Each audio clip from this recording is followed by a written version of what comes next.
Hello my dear students, I welcome you all beta. But today we are going to discuss variation of financial enthalpy along the period and down the road. ये हमें discuss करना है आज.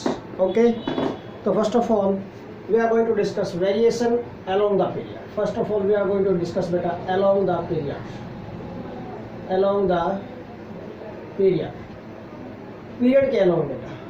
Because you know very well ionization enthalpy is is inversely proportional to effective nuclear charge. Z effective अगर more होगा then what happen बेटा, Z effective more होने का meaning magnitude of we can say magnitude of nuclear charge per electron क्या हो जाएगा, increase हो जाएगा. And if nuclear charge per electron increases mean electron become more tightly bound with the nucleus, more amount of energy required to remove the electron, more is the ionization enthalpy. ठीक है, तो जो ionization enthalpy है that is directly proportional to energy required. जो हमें energy required है, जो ज़रूरत पड़ती है एनर्जी इलेक्ट्रॉन को निकालने के लिए, that is ionisation enthalpy, nothing but. और एनर्जी रिक्वायर्ड किस पे डिपेंड करती है, depends upon magnitude of forces of attraction between nucleus and electron. Okay, उस पर. और बेटा न्यूक्लियर चार्ज पर इलेक्ट्रॉन है जो mean we can say force of attraction nucleus पर इलेक्ट्रॉन किस पे डिपेंड करता है, इफेक्टिव न्यूक्लियर चार्ज पर. और ये किस पे डिपेंड करता है बेटा, एटॉमिक साइज पर. Left to right atomic size क्या होता है, डिक्रीज, तो इफेक्टिव न्यूक्लियर चार्ज क्या होता जाता है बेटा, इंक्रीज. तो छोटा सा पॉइंट आप ध्यान में रखना. जनरल ट्रेंड मैं आपको बता रहा हूँ बेटा कि जो आयोनाइजेशन एंथैल्पी है that is nothing but energy required. Nothing but क्या होता है बेटा, energy required to remove the electron. ठीक है, energy required to remove most loosely bound electron, वो था, मैंने सिंपल वैसे लिख दिया है, energy required to remove that electron. Okay, and this is directly proportional to, ये किस पे डिपेंड करेगा बेटा, this depends upon effective nuclear charge. और वी कैन से न्यूक्लियर चार्ज पर electron that is nothing but Z effective. इस पे डिपेंड करेगा. जेड इफेक्टिव जितना ज़्यादा होगा उतना इलेक्ट्रॉन टाइटली बाउंड होगा. टाइटली बाउंड होगा तो बेटा what happen, more energy required to remove electron. Easily नहीं रिमूव हो सकता, तो ज़्यादा एनर्जी सप्लाई करनी पड़ेगी इलेक्ट्रॉन को रिमूव करने के लिए. आयोनाइजेशन एंथैल्पी की वैल्यू भी हायर होगी. ठीक है, मीन दिस न्यूक्लियर चार्ज पर इलेक्ट्रॉन. और जेड इफेक्टिव और न्यूक्लियर चार्ज पर इलेक्ट्रॉन का साइज के साथ क्या रिलेशन होता है, that is inversely proportional to atomic size.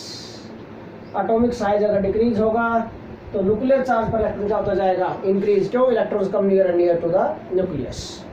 Increase होंगे तो टाइटली बाउंड हो जाएंगे, mean more energy required to remove the electron, more is the ionization enthalpy. ये ट्रिक माइंड में आप रखना जरूर. ओके, अब बेटा हम अलोंग द पीरियड डिस्कस करते हैं. Along the period suppose we are going to consider elements of second period. Second period के एलिमेंट हम कंसीडर कर लेते हैं बेटा, lithium, beryllium, boron, carbon, nitrogen, oxygen, chlorine, neon. ये ओके, देखिए एटॉमिक नंबर क्या है इन सभी के, write down their atomic numbers बेटा. एटॉमिक नंबर क्या है, atomic number of lithium is 3, beryllium 4, boron 5, carbon 6, nitrogen 7, oxygen 8, fluorine 9, neon 10. These are the atomic numbers of these elements. Okay, now बेटा आप को मैं पहले जनरल ट्रेंड यहाँ पर बता देता हूँ कि कहाँ पर क्या वेरिएशन है. बेटा लिथियम टू बेरिलियम जब हम चलते हैं एटॉमिक साइज डिक्रीज होता है, आयोनाइजेशन एंथैल्पी इंक्रीज होनी चाहिए, इंक्रीज ही होती है. Ionization enthalpy increases as we move lithium to beryllium, ionization enthalpy increases normal. Okay, beryllium से बोरोन पर चलते हैं तो आयोनाइजेशन एंथैल्पी यहाँ फिर से साइज तो डिक्रीज हुआ, आयोनाइजेशन एंथैल्पी कौन चाहिए, इंक्रीज, बट क्या हो गई, डिक्रीज हो गई. आयोनाइजेशन एंथैल्पी डिक्रीज हो गई यहाँ पर. Here ionization enthalpy decrease is why, question mark लग गया बेटा, एक्सेप्शन आ गया यहाँ पर. फिर से अगर हम बोरोन टू कार्बन और कार्बन टू नाइट्रोजन चलते हैं again atomic size decreases, ionization enthalpy should increase, और इंक्रीज ही होती जाती है. आयोनाइजेशन एंथैल्पी इंक्रीजेज बिल्कुल नॉर्मल ट्रेंड है. ओके, बट अगर हम बेटा नाइट्रोजन से ऑक्सीजन पर चलते हैं, as we move from nitrogen to oxygen then what happens, क्या होगा, देखिए मैं जेड इफेक्टिव ऊपर ही देता हूँ इसका और दिस. ठीक है, तो नाइट्रोजन टू ऑक्सीजन चलते हैं अगेन, साइज वैसे नाइट्रोजन से ऑक्सीजन होते हैं तो इंक्रीज हुआ था, आयनाइजेशन एंथैल्पी डिक्रीज और डिक्रीज ही होती है, वही ट्रेंड है। Ionization enthalpy decreases, ionization enthalpy decrease. एक और यहाँ पर इंपॉर्टेंट रीजन जो हम बताएंगे यहाँ पर बेटा, that is stability of electron configuration, वो बताना पड़ेगा आपको। यहाँ पर ऑक्सीजन टू फ्लोरीन चलते हैं, size decrease, ionization enthalpy increase ही होती है, बिल्कुल सही है, ionization enthalpy increases. Fluorine to neon चलते हैं बेटा, as you know fluorine to neon, size increase होता है, आयनाइजेशन एंथैल्पी डिक्रीज होनी चाहिए उसके according, but ionization enthalpy again increases. So this is the variation of ionization enthalpy along the period. मैंने different steps पर आपको वेरिएशन बताया है। यहाँ पर आयनाइजेशन एंथैल्पी का क्या वेरिएशन है, किस स्टेप से कहाँ पर चलते हैं हम, क्या वेरिएशन है। ओके, अब हम इनको डिस्कस करते हैं वन बाय वन बेटा। फर्स्ट स्टेप में, as we move from lithium to beryllium, ionization enthalpy increases, normal है बिल्कुल, लेफ्ट राइट चलते हैं। लिथियम टू बेरिलियम क्या होता है बेटा, एटॉमिक साइज क्या होता है, atomic size decreases, atomic size decreases from lithium to beryllium.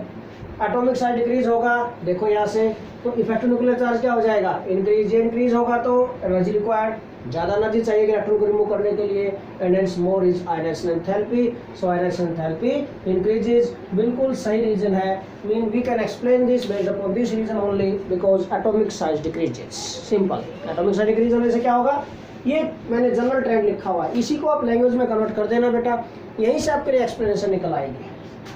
तो एटॉमिक साइज डिक्रीज होगा, आप बोलेंगे सो न्यूक्लियर चार्ज पर इलेक्ट्रॉन इंक्रीजेस, और we can say Z effect increases due to this more amount of energy required to remove the electron, more is the ionization enthalpy. बिल्कुल one line में आपकी complete explanation आ जाएगी। Second step पर चलते हैं, step number 2, beryllium to boron चलते हैं। Size decrease होता है यहाँ पर, बट आयनाइजेशन एंथैल्पी इंक्रीज हुई, व्हाई, एक्सेप्शनल क्वेश्चन। तो क्वेश्चन बन गया बेटा, ionization enthalpy of, why ionization enthalpy of beryllium is more than boron. क्या रीजन है भाई, क्यों आयनाइजेशन एंथैल्पी बेरिलियम की more than boron? We can explain this based upon two reasons. First, stability of electronic configuration, and second बेटा penetration effect. Explain दो reason पर कर सकते हैं। We can explain this, can be explained based upon किस पर बेटा, first हम एक्सप्लेन कर सकते हैं बेटा स्टेबिलिटी ऑफ इलेक्ट्रॉनिक कॉन्फिगरेशन पर, और सेकंड हम एक्सप्लेन कर सकते हैं बेटा penetration effect.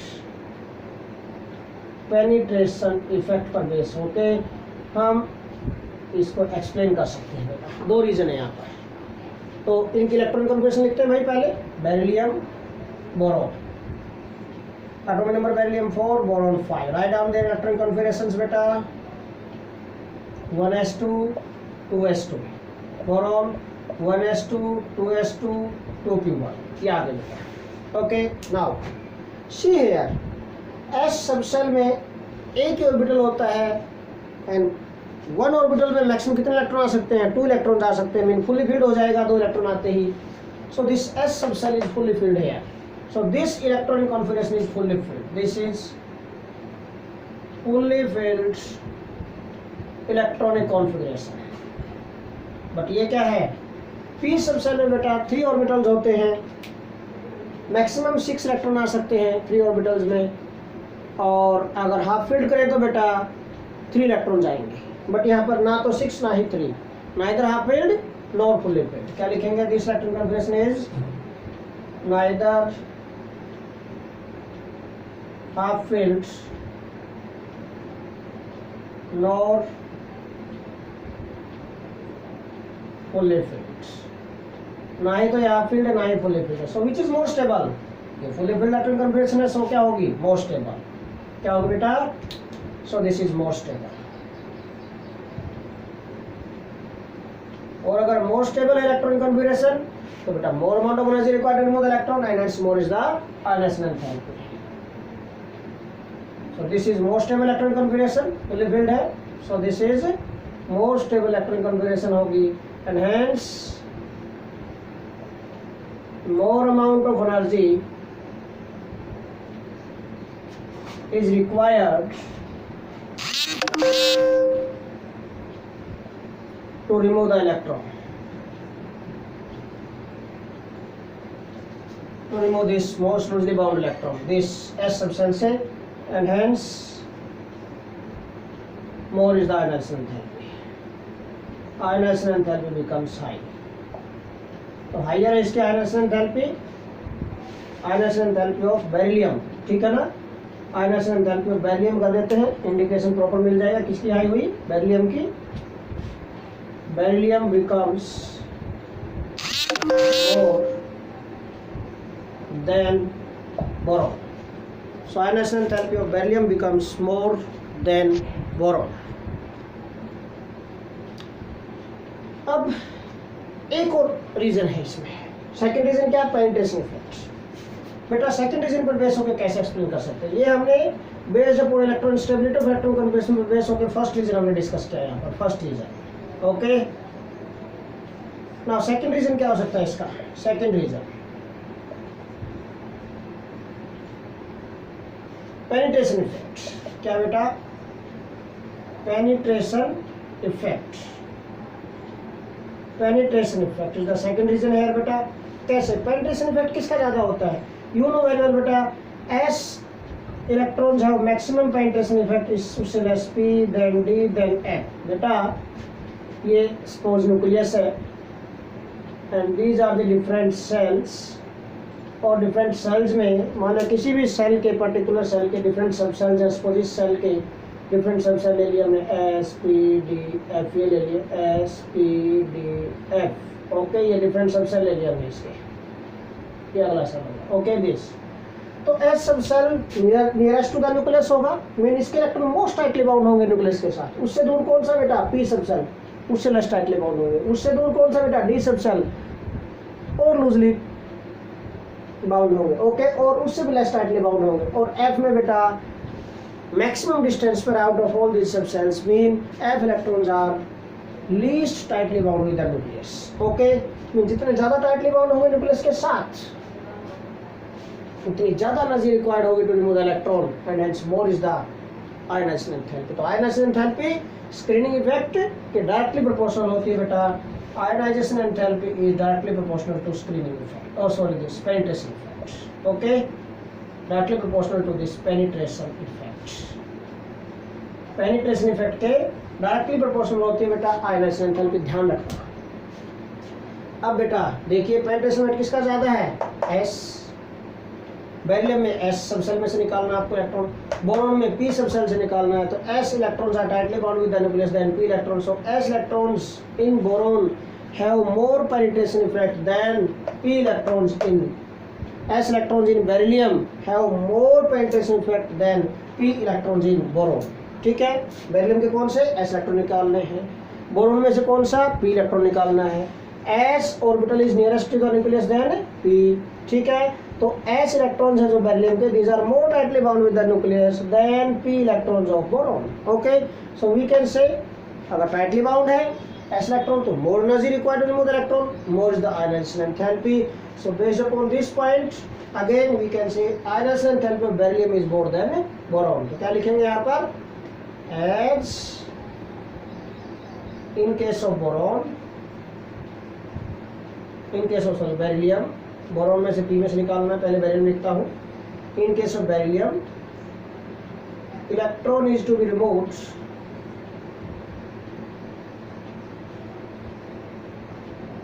From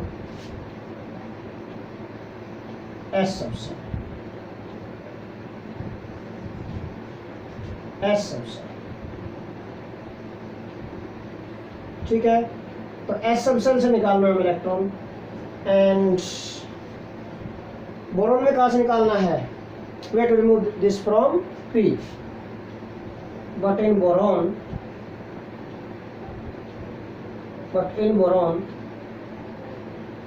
electron is to be removed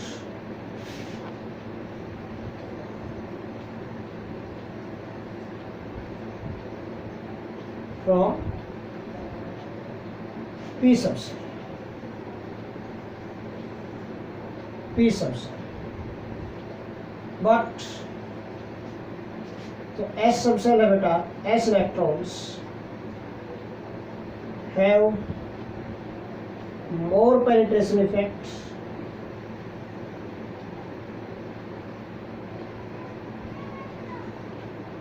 then P electrons, more penetration effect than P electrons.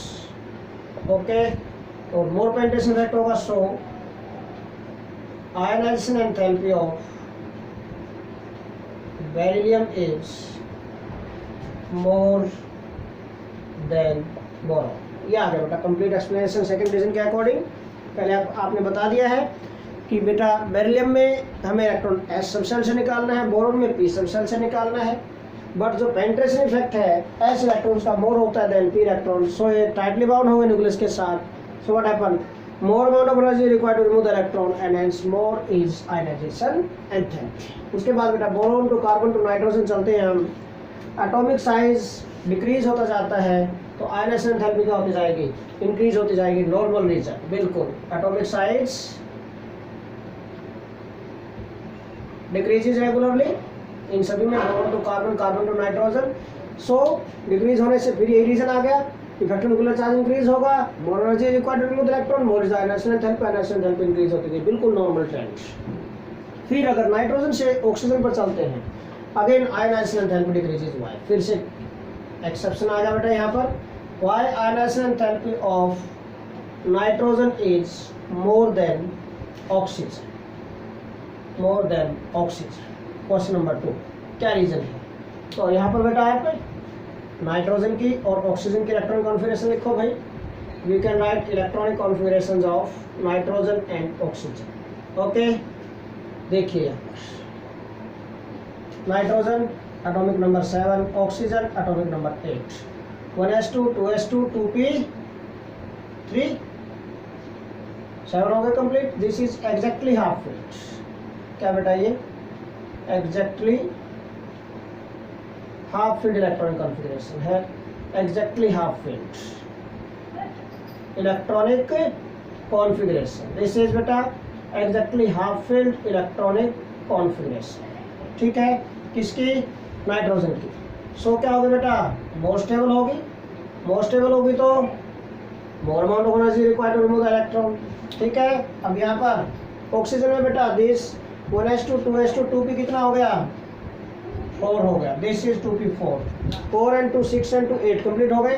This is neither half filled nor fully filled. क्या होगा, neither half filled nor fully filled, तो less stable electron configuration है ये। कैसे बेटा, this is less stable electronic configuration, this is less stable. Okay, तो less stable होगी तो भाई लेस एनर्जी होगी required to remove the electron. Okay, simple सा पॉइंट है। देखिए दिस इज लेस स्टेबल बेटा, so less stable electronic configuration. भाई अगर इलेक्ट्रॉनिक कॉन्फ़िगरेशन मोर स्टेबल है तो फिर से वही point, more amount of energy required to remove the electron and hence we can say ionization enthalpy of nitrogen becomes more than oxygen। complete explanation आ गई है। Okay, बिल्कुल एक स्टेप से हम, एक रीजन से हम एक्सप्लेन कर सकते हैं। यहाँ पर we can explain this based upon stability of electronic configuration, सिर्फ इसी पर बेस होगी। नेक्स्ट ऑक्सीजन टू फ्लोरीन चलते हैं, साइज डिक्रीज होगा, आयनाइजेशन एंथैल्पी इंक्रीज होगी। बिल्कुल सही है, साइज डिक्रीज होगा, आयनाइजेशन एंथैल्पी इंक्रीज होती जाएगी। क्यों? साइज डिक्रीज होने से बेटा न्यूक्लियर चार्ज पर इलेक्ट्रॉन इंक्रीज हो जाएगा। सो क्या होगा बेटा, more amount of energy required to remove the electron, more is the ionization enthalpy. तो इंक्रीज होती है बिकॉज एटॉमिक साइज, यहाँ पर because atomic size decreases, atomic size decrease होगा तो आयनाइजेशन एंथैल्पी इंक्रीज होगी, नॉर्मल रीजन है बिल्कुल। बट फ्लोरीन टू नियोन चलते हैं, साइज तो इंक्रीज होता है, साइज इंक्रीज होने से तो आयनाइजेशन एंथैल्पी डिक्रीज होनी चाहिए, बट ऐसा तो नहीं है, ये एक्सेप्शन है। What is the reason, again हमें एक्सप्लेन करना पड़ेगा। Why ionization enthalpy of neon is more than fluorine, क्या रीजन है? Ionization enthalpy of neon is more than fluorine, क्या रीजन है बेटा? क्वेश्चन नंबर 3 ये बता रहा हूँ यहाँ पर, नियोन एंड फ्लोरीन दोनों के लिए लेते हैं बेटा हम। This is fluorine atomic number 9 और नियोन का कितना होता है बेटा, 10 होता है। ठीक है, write down 1s2 2s2 2p कितना हो जाएगा 6 फुली फिल्ड, ये लो ठीक है, फुली फिल्ड हो गया। फुली फिल्ड होते ही क्या होगा बेटा, देखिए this electron configuration is fully filled, तो क्या होगी मोर स्टेबल, तो फुली फिल्ड इलेक्ट्रॉन कॉन्फ़िगरेशन क्या होगी, this is exactly fully filled बोल सकते हैं, और we can say fully filled electron configuration है, सो मोर स्टेबल। और अगर बेटा मोर स्टेबल है तो more amount of energy required to remove the electron and hence more is the ionization enthalpy. Ionization enthalpy किसकी, neon becomes more than chlorine. Simple reason देखो, इसमें chlorine में क्या हुआ 1s2 2s2 2p5 कर देते हैं यहाँ पर, ये 2p5 देखो, neither half filled non fully filled less stable है, ये 2p6 फुली फिल्ड हो गया था मोर स्टेबल है। सो क्या होगा बेटा, मैं एक्सप्लेनेशन में कोई चेंज नहीं कर रहा, सिर्फ नेम बदल रहा हूँ उनके, ठीक है। अगर मान लिया एक बार आपको लर्न हो गई ना बेटा, तो बिल्कुल भी प्रॉब्लम नहीं आएगी आपको, वही एक्सप्लेनेशन है, ओके, ध्यान रखना इस चीज़ को, बिल्कुल ईजी, ठीक है। सो नियॉन की इलेक्ट्रॉन कॉन्फ़िगरेशन क्या होगी, more stable as compare to fluorine, क्यों फुली फिल्ड है, फुली फिल्ड होने से क्या होगा बेटा, more energy is required to remove the electron and hence more is the ionization enthalpy. Mean ionization enthalpy of neon becomes more than that of fluorine. No doubt size, atomic size increases from halogens to noble gases. तो general हम बोल सकते हैं कि ionization enthalpies of noble gases are more than halogens. Why? ठीक है, general question बन सकता है। तो एक्सप्लेनेशन कोई भी एग्जांपल लेके आप नियॉन और फ्लोरीन का एग्जांपल लेके एक्सप्लेन कर देना उसको, क्या बन जाए question, why ionization enthalpies of noble gases, why ionization enthalpies of noble gases are more than corresponding halogens। तो halogens के कंपैरिजन में ionization enthalpy of noble gases more होती हैं। रीजन यही होगा, एक्सप्लेनेशन यही होगा, ओके। आपको सिर्फ यही एग्जांपल लेके एक्सप्लेन कर देना इसको भी, सेम क्वेश्चन डिफरेंट है इसी टाइप से, मैंने थोड़ी लैंग्वेज चेंज कर दिया बट रीजन वही सेम है इसका, ओके। तो अलोंग द पीरियड ये वेरिएशन रहेगा ये यहाँ पर बेटा, ओके। अलोंग द पीरियड बिल्कुल जो पॉइंट जिस पॉइंट पर जिस स्टेप पर आपको एक्सेप्शन मिले हैं वो आपको लर्न होने चाहिए, तभी आपका काम चलेगा, ठीक है। Now down the group, second we are going to discuss बेटा down the group, variation of ionization enthalpy down the group. Down the group क्या होगा बेटा, ठीक है, variation of ionization enthalpy down the group. Down the group हमें discuss करना है variation of ionization enthalpy, okay बेटा। तो देखिए अब डाउन द ग्रुप देख लेते हैं बेटा, डाउन द ग्रुप क्या वेरिएशन होगा ये देखिए। डाउन द तो अगर अलोंग द पीरियड आपको अच्छी तरह समझ में आ गया तो डाउन द ग्रुप तो कुछ भी नहीं है बेटा, बिल्कुल इजी है, कोई एक्सेप्शन नहीं है डाउन द ग्रुप। एक ही रीजन ये रहा जो लिखा हुआ मैंने, ओके, और कोई चेंज नहीं, single reason down the group. What happen बेटा, variation of ionization enthalpy down the group बेटा, you know very well. Down the group चलते हैं तो एटॉमिक साइज क्या होता है बेटा, increase as you down the group, atomic size increases regularly.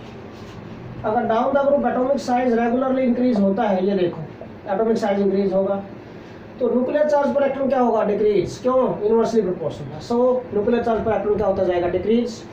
Nuclear charge पर इलेक्ट्रॉन डिक्रीज होगा तो बेटा less amount of energy required to remove the electron, less amount of energy required होगी, एंड अगर less amount of energy required होगी to remove the electron, lesser is the ionization enthalpy. Simple, बिल्कुल।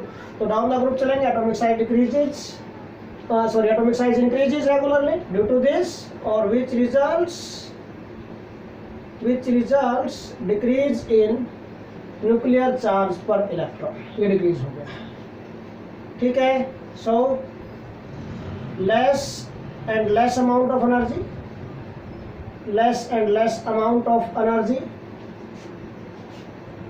is required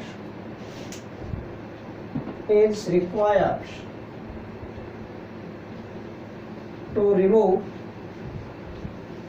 most loosely bound electron.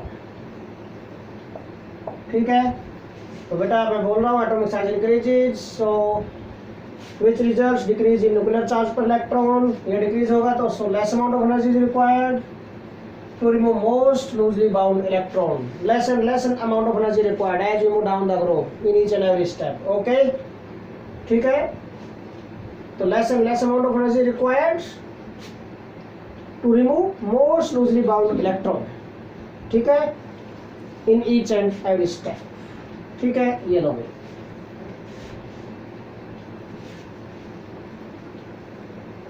As we move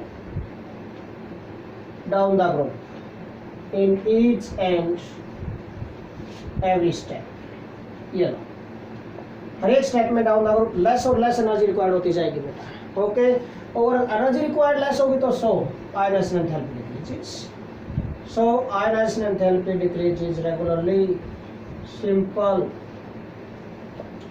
ठीक है, तो ionization enthalpy decreases regularly बेटा, mean जो top most element है हर एक ग्रुप का, जो फर्स्ट एलिमेंट है हर एक ग्रुप का, उसका आयनाइजेशन एंथैल्पी मैक्सिमम होगी, और जो बेटा सबसे नीचे वाला एलिमेंट है, बॉटम वाला एलिमेंट है, लास्ट एलिमेंट है ग्रुप का, उसकी आयनाइजेशन एंथैल्पी मिनिमम होगी। ओके, तो सिंपल एक्सप्लेनेशन है, this is all about variation of ionization enthalpy along the period and down the group.